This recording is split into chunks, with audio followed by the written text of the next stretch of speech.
Hello and welcome back to my channel. This is Early Career Academic. On this channel, I explore how I use the Passion Planner to set personal and professional goals. I am an academic. As I said, I'm also a wife and a cat mom and a mom to a beautiful baby girl. In this video, I'm going to use one of the back pages of my Passion Planner to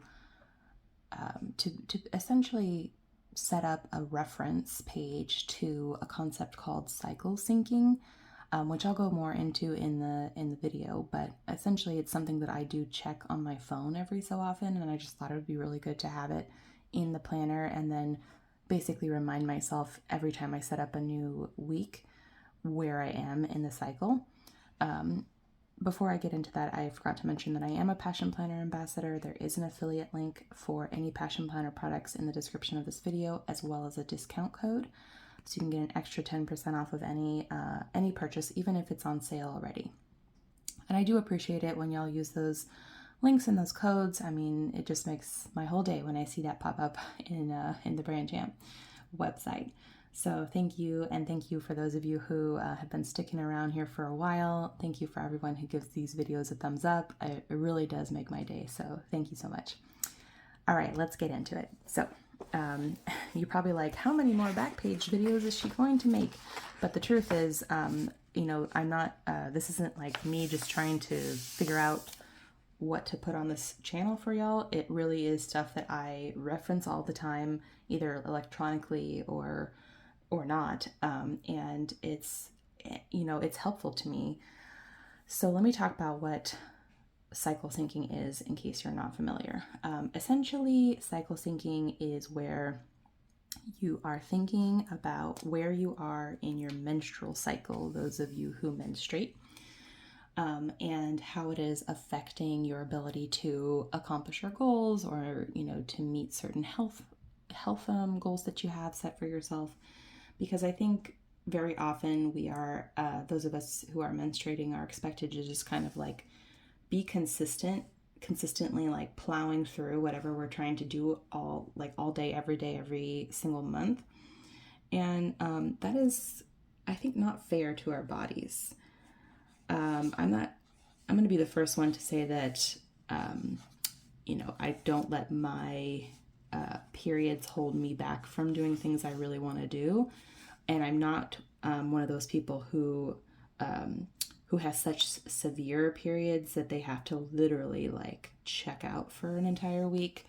But I'm not gonna lie, like, I am affected by my cycle more than I realize, I think. And I have a complicated relationship with my menstrual cycle. Those of you who have been watching this channel for a while know that I suffered like many years of infertility before we conceived, and then had a miscarriage. And for those years, you know, where I wasn't on birth control, obviously, because we were trying to have a child, and still having these periods, you know what, I'm going to make this a little bit thicker. I mean, I actually still have a little bit of like PTSD is what my therapist calls it. But when I bleed, even though I'm a mother now and I don't have to stress about my period coming, I like panic for a second. It's like an instinctual response that has, you know, that was built up over time. And I'm trying to, you know, snap myself out of it and trying to sort of have a better relationship with my cycle. Let's put it that way. And, you know, when you're going through infertility, it's not just the period that causes you anxiety. It's every stage of the cycle. So there's never a stage where you're not stressing on some level. Probably the only time you're not stressing, the least time you're stressing in a cycle, if you're a 28-week cycler like I am, is the week between your period week and your ovulation date. Because there's nothing you could be doing to make yourself more fertile. I mean, there are things you could do, but there's very little you can do to make a baby in that time. So that's probably the only week of the month, 1 week every 28 days where you're relatively relaxed. And the other weeks you're just stressing about something or another. I've learned more about menstrual cycles than I ever thought I would ever know because of that experience. The crazy thing is, what really did it for us, ultimately gave us success in conceiving a child, was my husband getting his thyroid removed. So it had nothing to do with my cycles, but you don't know that at the time, right? So cycle syncing is based on a 28-day cycle, although you probably could adapt it if your cycle is a different number of days. Even if you have an irregular cycle, I would say just checking in with your body on a regular basis is not a bad idea. But I do happen to have a 28-day cycle, super regular. So what I'm doing is I'm creating 4 sections, 1 section for each week. Now, most cycle syncing like graphics are circular, but for me, I just prefer to see it in like a 4-week list.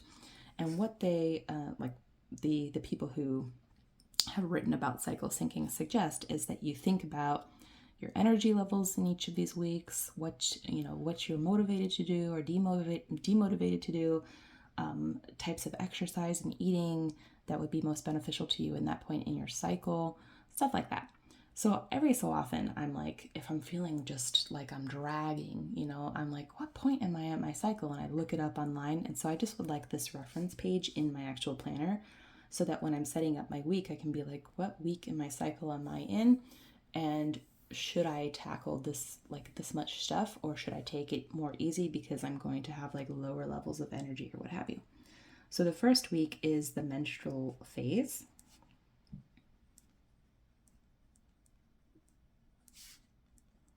So this is when you are on your actual period. So this is low energy. I'm sure no one who has had a menstrual cycle is shocked by that. They recommend that you look inward and set goals. So kind of like a reflective period. They recommend that you eat warm foods.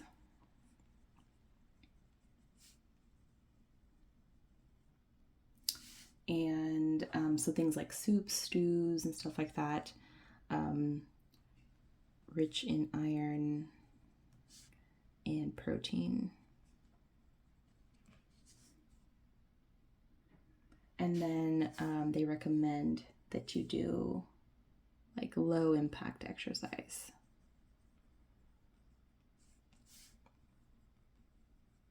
Like yoga, walking.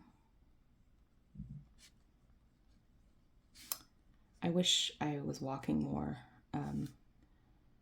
but it's so freaking cold outside right now. So hopefully it'll warm up a little and I can get back into that. It's just like a lot of work to get the baby into her snowsuit and stuff and like squeeze it into a nap window. As I've talked about in this video, I think, or this channel already. The next phase is your follicular phase. So in this phase, you have more energy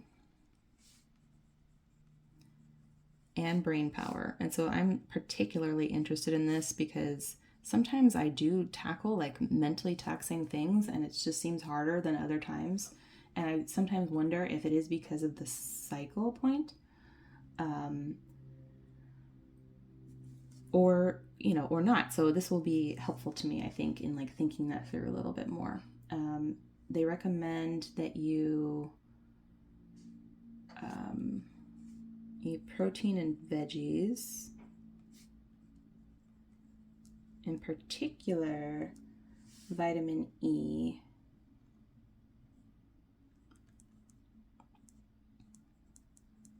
Like sweet potatoes, which is what I'm doing a shorthand here to notate that. We'll see if I actually remember it.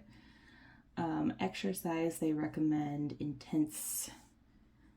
high intensity workouts.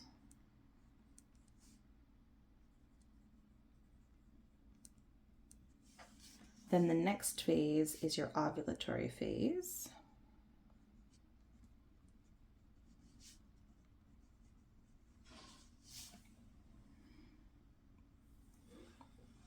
And that's obviously when you're ovulating, or most of us, in a 28-day cycle.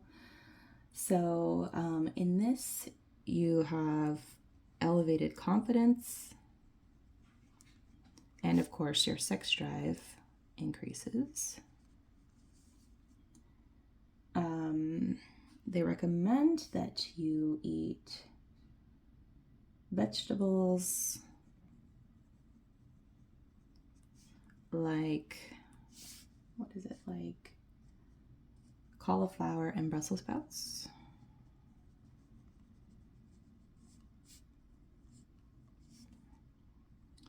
And then they recommend high intensity workouts and group workouts for whatever reason. I don't know why that would matter, but who knows? There's whole books on like cycle thinking, and I'm just reading like a brief overview, so perhaps I'll pick one of those books up and learn more about each phase. But for now, I just want a quick reference to look at when I'm setting up a week in my planner. So then there's the luteal phase, everyone's least or most dreaded phase when you're going through infertility, because it's part of the two week wait, as this is known in the infertility circles. So this is inward reflection,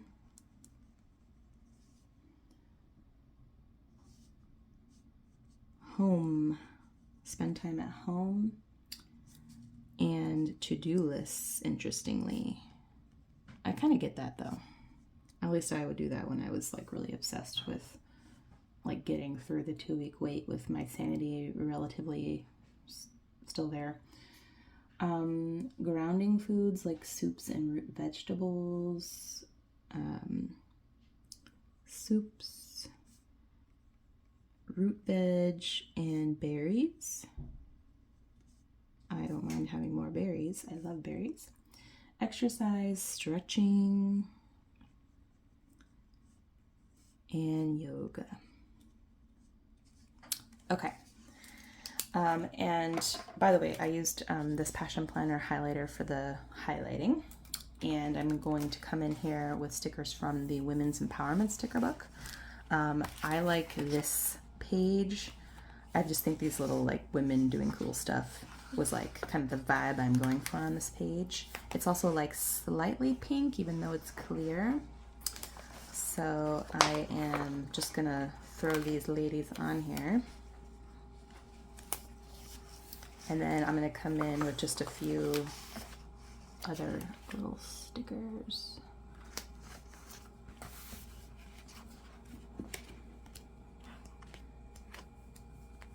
I'm going to wrap this up shortly. Actually, I don't know if I want that one. I think there was another one back here that I wanted.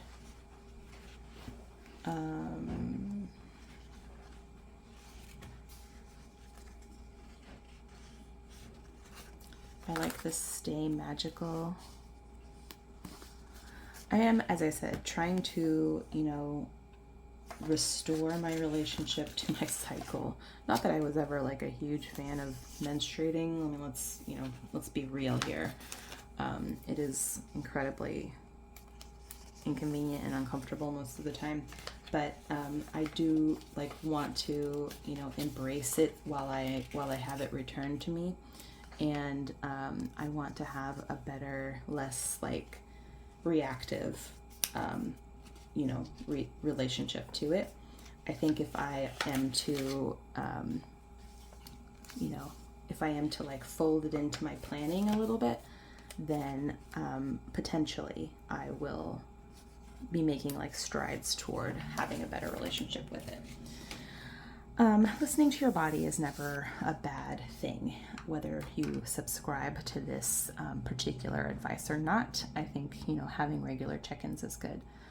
So that just about does it for this video. Thank you guys so much for watching. I want to know, do you subscribe to cycle syncing? Has it worked for you? Like, do you have any particular tips, or like, is there other stuff I should be adding under each of these phases of the cycle? Let me know. And if not, if you enjoyed this video, please give it a thumbs up and subscribe if you're not already subscribed. Thanks again for watching.